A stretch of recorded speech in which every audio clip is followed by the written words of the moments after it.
നമസ്കാരം. ട്രംപിന്റെ വാക്കുകൾക്ക് ഉത്തരവുകൾക്ക് കാത്തിരിക്കുന്ന ഒരു രാജ്യത്തിന്റെ തലവൻ. ട്രംപിന്റെ വാക്കുകൾ കേട്ട അടുത്ത സെക്കൻഡിൽ ഓം ബ്ര എന്നും പറഞ്ഞ് കാത്തിരിക്കുന്ന ഇന്ത്യയുടെ നേതാവ് ആരാ? നമ്മുടെ പ്രധാനമന്ത്രി നരേന്ദ്രമോദി. ലോകരാജ്യങ്ങൾക്ക് മുമ്പിൽ ഇന്ത്യയുടെ ഐഡന്റിറ്റിക്കും അവമതിപ്പുണ്ടാക്കിയ നിമിഷങ്ങളിലൂടെയാണ് നമ്മുടെ രാജ്യം കടന്നു പോകുന്നത്. ട്രംപിന് വിധേയപ്പെട്ട് എത്ര നാൾ മുന്നോട്ട് പോകും? ഒരു രാജ്യത്തെ ഒറ്റുകൊടുക്കുന്നവർ, രാജ്യത്തിൻ്റെ നേതൃത്വത്തിലിരുന്ന് ഇന്ത്യയെ മുന്നോട്ട് നയിക്കേണ്ടവർ ഒറ്റുകൊടുക്കപ്പെടുന്ന സാമൂഹ്യ സാഹചര്യങ്ങളിലേക്ക് രാജ്യത്തെ നയിക്കുന്ന നേതൃത്വമായി മാറിയാൽ ആ രാജ്യം എവിടെയാണ് എത്തിപ്പെടുക?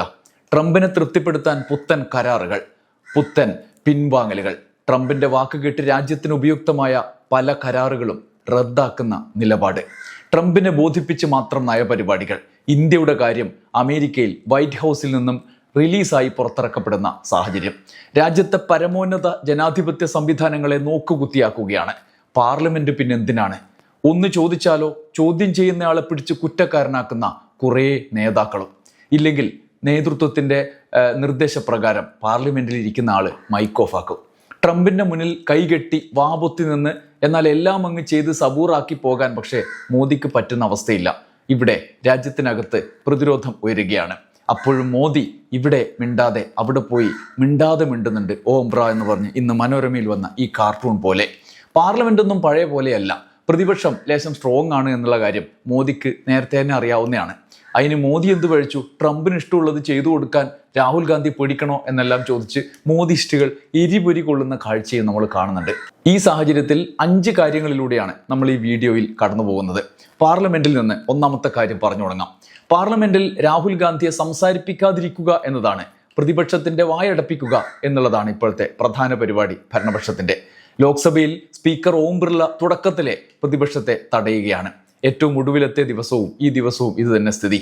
ഒടുവിൽ പ്രതിപക്ഷത്തിന്റെ മൈക്കില്ലാ ചോദ്യങ്ങൾക്ക് മുന്നിൽ ഉത്തരം മുട്ടി മൂപ്പര് തൽക്കാലത്തേക്ക് പാർലമെന്റ് അല്ലെങ്കിൽ ലോക്സഭ പരിപാടിനെ നിർത്തിവെച്ച് പോയി കളഞ്ഞു. രാജ്യസഭയിലും വ്യത്യസ്ത അവസ്ഥയല്ല. എന്നാൽ എന്താണ് പറയാനുള്ളത് എന്ന് കേൾക്കണ്ടേ? ഒരു രാജ്യത്തെ ജനാധിപത്യ സംവിധാനങ്ങളെ ബഹുമാനിക്കാതെ ഇരിക്കുന്നതോ പോട്ടെ, മിനിമം ആ ചട്ടങ്ങൾ പാലിക്കുന്നതായി അഭിനയിച്ച് ജനങ്ങളെ ബോധ്യപ്പെടുത്താനുള്ള ഒരു രീതിയെങ്കിലും പിന്തുടരണ്ടേ? ഒടുവിൽ ലോക്സഭയിലെ പ്രതിപക്ഷ നേതാവിനെ സംസാരിപ്പിക്കണം എന്നാവശ്യപ്പെടാൻ രാജ്യസഭയിലെ CPIMന്റെ രാജ്യസഭാ കക്ഷി നേതാവ് ജോൺ ബ്രിട്ടാസിന് പോലും നിർബന്ധിതമാകേണ്ട സാഹചര്യം. രാഹുൽ ഗാന്ധിയെ മൗനിയാക്കാനുള്ള ശ്രമങ്ങൾ പക്ഷേ, മോദിയുടെ തന്ത്രങ്ങൾ പക്ഷേ നടപ്പാക്കപ്പെടാൻ സാധ്യതയില്ല എന്നാണ് ഏറ്റവും ഒടുവിലത്തെ സംഭവങ്ങൾ തെളിയിക്കുന്നത്. മോദി ട്രംപിനെ ഇങ്ങനെ ഭയക്കുന്നത് എന്തിനാണ് എന്ന ചോദ്യം അവർ പുറത്താണെങ്കിലും ഉയർത്തിക്കൊണ്ടേയിരിക്കുന്നുണ്ട്. എപ്സ്റ്റീൻ ഫയലുകൾ കറങ്ങി നടക്കുന്നതും ഈ കരാറും തമ്മിൽ എന്തെങ്കിലും ബന്ധമുണ്ടോ? പുതിയ നടപടികളും തമ്മിൽ എന്തെങ്കിലും ബന്ധമുണ്ടോ?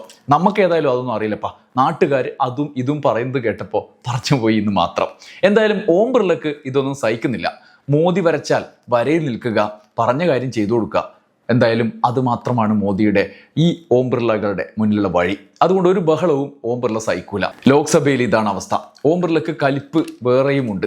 പാർലമെന്റിൽ പ്രതിപക്ഷ അംഗങ്ങളെ പോയിട്ട് പ്രതിപക്ഷ നേതാവിനെ പോലും സംസാരിക്കാൻ അനുവദിക്കാത്തതും, സർക്കാർ പാർലമെന്റിനെ അവമതിപ്പിലാക്കുന്നു എന്നാരോപിച്ചും സ്പീക്കർക്കെതിരെ അവിശ്വാസ പ്രമേയത്തിന് ആലോചിക്കുകയാണ് ഇന്ത്യ മുന്നണി. പ്രതിപക്ഷം ഒന്നാകെ പക്ഷപാതത്തോടെ പെരുമാറുന്നത് പച്ചക്ക് നാട് കാണുകയാണ്. പ്രതിപക്ഷ നേതാവ് എണീറ്റ് നിന്നാൽ മൈക്ക് കൊടുക്കാതിരിക്കുക എന്നുള്ളതാണ് സമീപനം.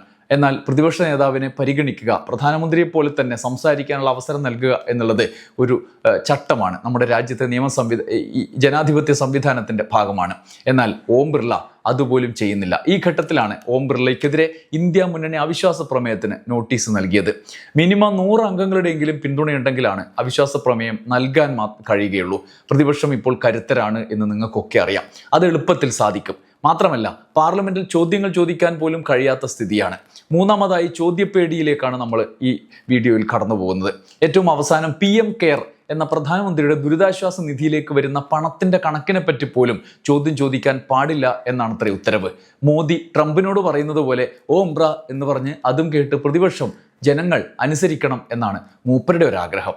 ഞാൻ അവിടെ നിന്ന് ചവിട്ടുകൊള്ളും, ഞാൻ ഇവിടെ നിന്ന് നിങ്ങളെ ഞാൻ ചവിട്ടും എന്ന സമീപനാണ്.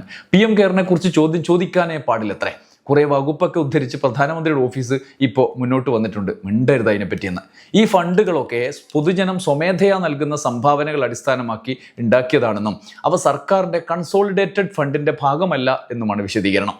അതിനെക്കുറിച്ച് ചോദ്യം വന്നാൽ അത് പരിഗണിക്കുന്നത് ആലോചിച്ചിട്ട് വേണം എന്നാണ്. നാട്ടുകാർ നേരിട്ട് കൊടുക്കുന്ന പൈസ കട്ടാലും മുടിച്ചാലും ചോദിക്കാൻ പാടില്ല എന്നാണ് നമുക്കിതിൽ നിന്ന് മനസ്സിലാവുക. എന്നാൽ വയനാട്ടിൽ ഇന്ത്യയിൽ ഏറ്റവും വലിയ ഉരുൾ ദുരന്തം ഉണ്ടായിട്ട് പ്രധാനമന്ത്രി വന്ന് ഫോട്ടോ പിടിച്ചു പോയിട്ട് PR ചെയ്തതല്ലാതെ ഒരൊറ്റ പൈസ നേരിട്ട് ഇതുവരെ കൊടുത്തിട്ടില്ല.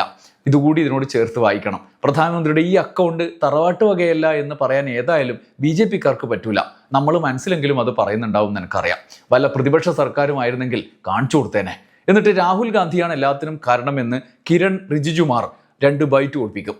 അതോടെ കാര്യങ്ങളൊക്കെ കൈച്ചലാക്കാം എന്നാണ് വിചാരം. എന്തായാലും പാർലമെന്റിന്റെ പ്രതിപക്ഷത്തിന്റെ വായടപ്പിക്കാൻ നോക്കിയിട്ട് മോദി നേരെ ചെന്ന് ട്രംപിന്റെ അടുത്ത് പോയി കൈകെട്ടി വാപൊത്തി നിൽക്കും. ഇതുപോലെ പറയുന്നതെല്ലാം ഓം ബ്ര എന്ന് പറഞ്ഞ് അനുസരിക്കും. ഏറ്റവും അവസാനം റഷ്യയിൽ നിന്ന് എണ്ണ വാങ്ങുന്നത് പോലും മോദിക്ക് വേണ്ടി നിർത്താൻ പോവുകയാണത്രേ. ഇന്ത്യൻ US വ്യാപാര കരാറിന് പിന്നാലെ റഷ്യയിൽ നിന്നുള്ള എണ്ണ ഇറക്കുമതി നിർത്താനുള്ള നടപടികളിലേക്ക് ഇന്ത്യൻ എണ്ണ കമ്പനികൾ കടന്നു എന്നാണ് വാർത്തകൾ. Indian oil corporation, Bharat petroleum corporation എന്നീ പൊതുമേഖലാ കമ്പനികളും റഷ്യയിൽ നിന്നുള്ള എണ്ണക്കായി നൽകിയ ഓർഡറുകൾ മരവിപ്പിച്ചു എന്ന് വാർത്തകൾ വരുന്നു. റഷ്യൻ കമ്പനിക്ക് ഓഹരിയുള്ള നയാരയും ഏപ്രിലിൽ ഓർഡർ നൽകിയിട്ടില്ല. മാർച്ചിലേക്ക് നൽകിയ ഓർഡറിൽ വമ്പൻ കുറവുമുണ്ട്.